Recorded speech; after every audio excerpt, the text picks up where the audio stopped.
मित्रों, इस वीडियो में हम कुछ मुहावरे लेके आए हैं, लगभग 15 मुहावरे जो कि इंटरेस्टिंग हैं। लंबे हाथ मारना। अब इसका मतलब ये तो नहीं होता है ना कि हाथ लंबा करके किसी को मार दो। इसका मतलब होता है खूब धन प्राप्त करना। आंख उठाना। आंख तो ऐसे आप उठा नहीं सकते हैं, तो इसका असली मतलब क्या होता है? नुकसान करने की कोशिश करना। सिर पटकना। अब डायरेक्ट मीनिंग तो आपको यही लगेगा कि आप दीवार पे अपना सिर पटक रहे हैं, लेकिन ऐसा मीनिंग नहीं होता। सिर पटकना का मतलब होता है पछताना। कहते हैं ना कि मेरी बात नहीं मानी, अब सिर पटकने से क्या होगा? महाभारत मचाना। महाभारत का मतलब ये नहीं कुरुक्षेत्र जाके आप लड़ाई लड़ो। महाभारत मचाने का मतलब खूब लड़ाई झगड़ा करना। दांतों तले उंगली दबाना। अब डायरेक्ट मीनिंग आप सोचेंगे कि दांत के नीचे उंगली दबा लो तो दर्द होगा आपको, पर इसका मतलब होता है दंग रह जाना। मुहावरों का मतलब होता ही यही है कि डायरेक्ट मीनिंग कुछ और होगा और उसका असली अर्थ कुछ और होगा। रास्ते पर लाना मतलब सुधारना। गुरु जी ने अपने शिष्यों और भ्रष्ट शिष्यों को रास्ते पे ला दिया। नाक में दम करना। नाक में दम करना का डायरेक्ट मीनिंग तो आपको ऐसा लगेगा कि नाक में ताकत लगाना, पर इसका असली मीनिंग होता है परेशान करना। शहर में कुछ लोगों ने नाक में दम कर रखा है। मोल भाव करना।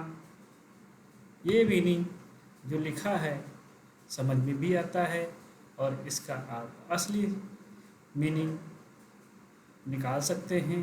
कीमत घटा बढ़ा कर सौदा करना। सिर पर पाँव रखकर भागना। अब कोई सिर पर पाँव रख लेगा तो भागे कैसे?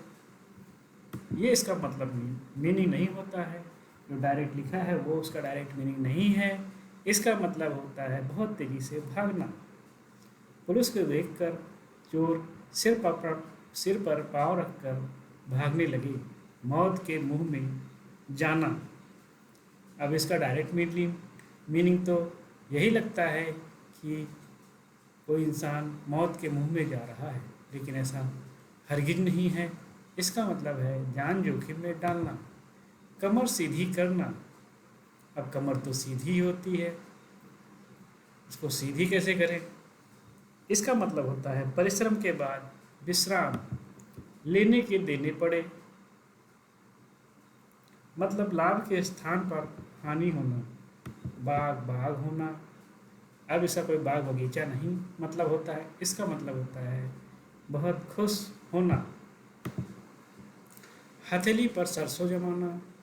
अब कोई हथेली पर मिट्टी डाल के सरसों तो जमा नहीं पाएगा, तो इसका मतलब आपको निकालना है कोई कठिन काम तुरंत करना। राजू ने 2 घंटे में पूरा पाठ याद कर लिया और हथेली पर सरसों जमाने के लिए मना कर दिया। जब राजू को सीमा ने कहा किताब का पाठ याद कर लो, तो राजू ने हथेली पर सरसों जमाने के लिए मना कर दिया। नाक काटना मतलब बदनाम करना। अब डायरेक्ट किसी का नाक काटना तो उसमें मीनिंग नहीं हो सकता है, इसलिए इसका मतलब होता है बदनाम करना। तो दोस्तों, ये मैंने छोटा सा वीडियो बनाया है, आई होप कि आपको पसंद आएगा।